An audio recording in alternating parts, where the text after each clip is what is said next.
I'm Teisha Bader with Shalom TV's news update for Tuesday, August the 12th, 2014. The 72-hour ceasefire between Israel and Hamas seems to be holding for another day today, as representatives from the parties meet in Cairo to discuss a long-term solution. Meanwhile, according to the Times of Israel, the IDF spokesperson's unit says that an earlier report by Palestinian media of the Israeli Navy firing at Rafah in Gaza was actually the Navy firing a warning shot at a Palestinian motorboat that was attempting to break the naval blockade. The boat returned to Gaza and no injuries were reported.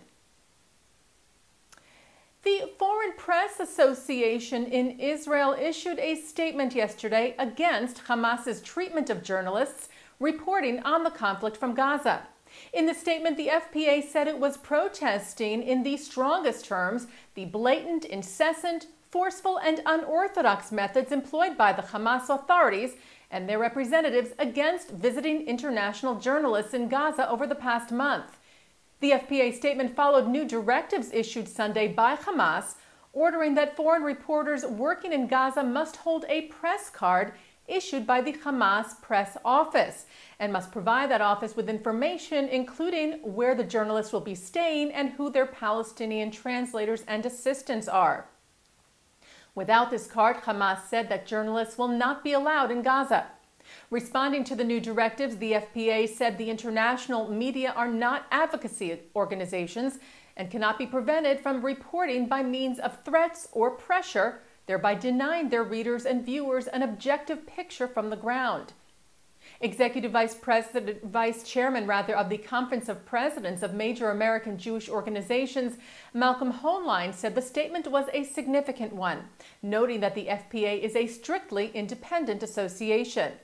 As we have been reporting to you, now that foreign journalists have left Gaza, several have shared some accounts of what they could not report on while they were in Gaza.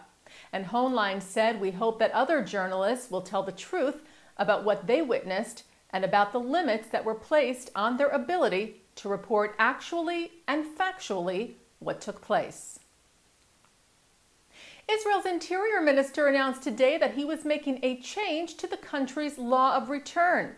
According to the law, any Jew has the right to apply for and be granted the right to make aliyah or immigrate to Israel and receive Israeli citizenship. That right is also extended to non-Jewish spouses of Jewish applicants, but up until now it only applied to heterosexual couples. Interior Minister Gideon Sa'ar said today that the law would now also apply to same-sex partners of Jews wishing to make aliyah. Sa'ar was apparently lobbied to make the change by same-sex couples and by the Jewish Agency.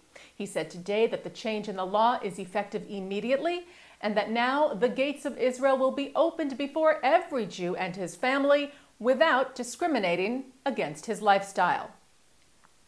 And Sa'ar was on hand today to greet over 300 new Olim, or new immigrants, to Israel. He joined newly elected President Reuven Rivlin at Ben Gurion Airport today to welcome the Nefesh B'Nefesh flight of new Olim from the U.S. and Canada.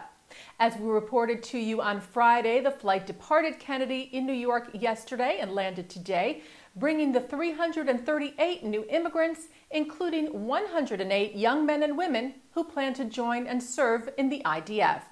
A group of about 40 of those young Olim were hosted at Yankee Stadium on Sunday, the day before they boarded the flight, for a special send-off. They were hosted there by President of the Yankees Baseball Club, Randy Levine, and his wife, Mindy. Monday's flight was organized by Nefesh B'Nefesh together with Israel's Ministry of Aliyah and Immigrant Absorption, Karen Kayemet LeYisrael, in cooperation with the Jewish Agency for Israel, JNF USA, and Sofim Garin Sabar. Jewish Agency Chairman Natan Sharansky was also at the ceremony to welcome the newcomers, and he announced that despite the ongoing conflict between Israel and Hamas in Gaza, more than 3,400 new immigrants have arrived in Israel over the last few weeks. Rabbi Fred Sherlyn has been named the new chair of the Coalition on the Environment and Jewish Life, or COJEL, which is an initiative of the Jewish Council for Public Affairs. It works to strengthen the Jewish community's commitment to the environment. JCPA President Rabbi Steve Guto, who's the most recent co-chair of COJEL, said Dab has long been an ardent supporter and fierce advocate within the Jewish and global communities for the environment and social justice, saying that under his purview, Kojel will thrive and continue to grow and make a difference. Aside from being a Kojel board member and rabbi of Adat Shalom in Bethesda, Maryland, Dab is also past president of the Washington Board of Rabbis.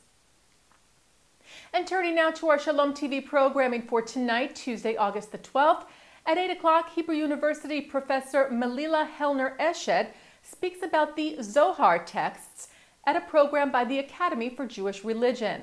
And on the Chaim at 9 tonight, Mark Golub is joined by Amir Shlomian, who talks about his Jewish-Arab kindergarten in Israel, Ein Bustan. That's tonight here on Shalom TV and ShalomTV.com. And that's Shalom TV's news update for Tuesday, August the 12th, 2014. I'm Teisha Bader.